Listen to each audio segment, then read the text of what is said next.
টিকটকে যেটা চলতো যে হচ্ছে হ্যাসু ভাই ডুইট করে, তো আজকে আমরা ডুইট করবো একটা ভিডিওর সাথে। তো দেখো ভিডিওটা। রেডি 3 2 1 গো।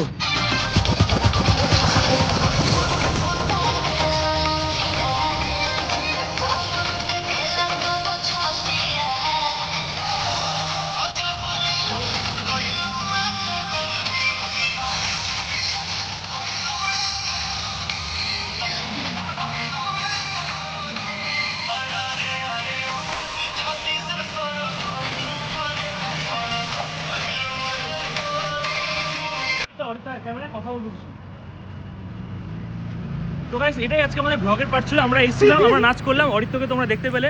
অরিত্র এখন খুব রেগুলারলি ভিডিওতে আসতে যাচ্ছে না, অরিত্র অন্য কিছু ভালো লাগছে তো আমার ভিডিওতে, যার কারণে ওকে পাওয়া যাচ্ছে না। তো যাই হোক, থ্যাংক ইউ, ভিডিওটা লাইক করে দাও, শেয়ার করে দাও, চলো টাটা।